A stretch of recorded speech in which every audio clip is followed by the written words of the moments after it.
આપણી સંકલ્પ ન્યૂઝ ચેનલને સબસ્ક્રાઇબ અને લાઇક કરો, બેલ આઇકન દબાવો જેથી આવનાર ન્યૂઝ અપડેટ્સની નોટિફિકેશન આપના મોબાઈલ પર સૌથી પહેલા પહોંચે.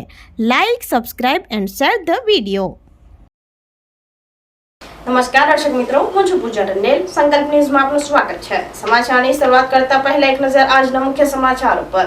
સેલવાસ અઠાલથી ભિલાડ તરફ જતી ઇકો કારમાં ધુમાડો નીકળતા આગ લાગતા ભાગદોડ, ચાલકનો બચાવ.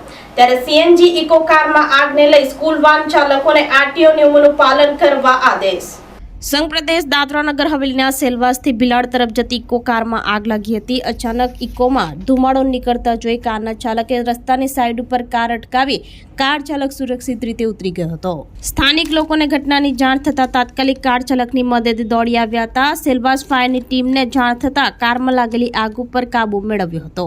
ત્યારે સ્કૂલ વાન ચાલકો સામે રાજ્ય સરકારે નિયમની કડકાઈ કરી છે. શાળામાં ચાલતી સ્કૂલ વાન સંચાલકોને રાજ્ય સરકારની નવી એસઓપીનું ચુસ્ત પાલન કરવા અંગે વલસાડ જિલ્લા સહિત રાજ્યના તમામ જિલ્લાઓમાં પ્રયાસ કરી રહ્યા છે. ત્યારે સંઘ પ્રદેશ દાદરા નગર હવેલીના સેલવાસથી ભિલાડ તરફ એક કાર જઈ રહી હતી. સીએનજી ઇકો કાર અઠાલ ગામ નજીક પહોંચી ત્યારે ઇકો કારમાં અચાનક ધુમાડો નીકળવા લાગ્યો હતો, જેને લઈ જાગૃત કાર ચાલકે સજાગ થઈ કારને રસ્તાની સાઈડ ઉપર સુરક્ષિત રીતે અટકાવી કાર ચાલક સમય સંજોગો જોઈ કારમાંથી ઉતરી ગયો હતો. ત્યારબાદ ઇકો કારમાં અચાનક આગ ભભૂકી ઉઠી હતી, જેને લઈ સેલવાસથી ભિલાડ તરફ જતા રોડ ઉપર પસાર થતા સ્થાનિક લોકોને રાહદારીઓ ઇકો કાર ચાલકની મદદે દોડી આવ્યા હતા.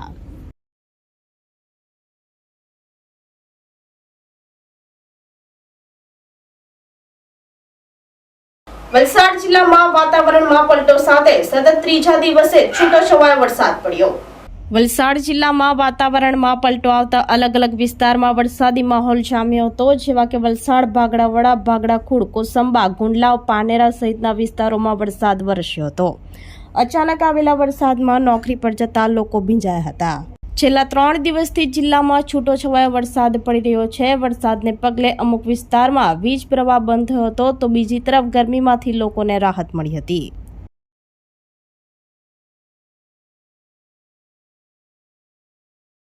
જમ્મુ કાશ્મીરમાં શ્રદ્ધાળુઓ પર થયેલા આતંકી હુમલાના વિરોધમાં દમણ વીએચપી દ્વારા પુતળા દહન કરાયું. જેહાદીઓ વિરુદ્ધ કડક કાર્યવાહી થાય અને દેશમાં ફરી આવી ઘટના ન બને તે માટે કલેક્ટરને આવેદનપત્ર આપ્યું.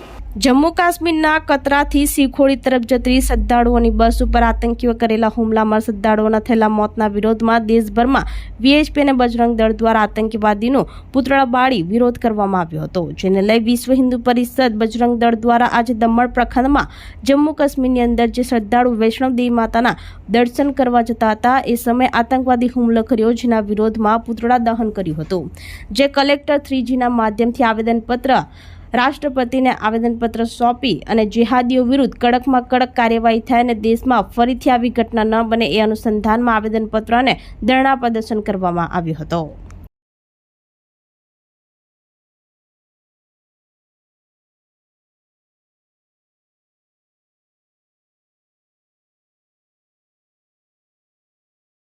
भारत में जो आतंकवादी हमले हुए हैं, निष्पाप हिंदू श्रद्धालु जो वैष्णव देवी दर्शन करने गए थे, उसके ऊपर पाकिस्तान के आतंकवादियों ने हमला कर उनकी निर्दयता से हत्या की है. इसका निषेध विश्व हिंदू परिषद बजरंग दल के माध्यम से पूरे देश भर में व्यक्त किया जा रहा है. और हम यहाँ पे दमन में रहने वाले सभी हिंदू समाज विश्व हिंदू परिषद और बजरंग दल के माध्यम से हमारा आक्रोश, हमारा विरोध इस कुकृत्य के विरोध में हम प्रकट करने यहाँ पे सब पहुँचे हैं.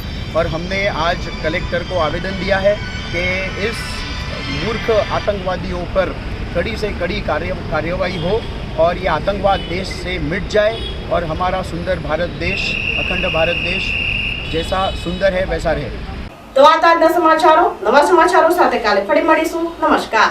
આપણી સંકલ્પ ન્યૂઝ ચેનલને સબસ્ક્રાઇબ અને લાઇક કરો, બેલ આઇકન દબાવો જેથી આવનાર ન્યૂઝ અપડેટ્સની નોટિફિકેશન આપના મોબાઈલ પર સૌથી પહેલા પહોંચે. Like, subscribe and share the video.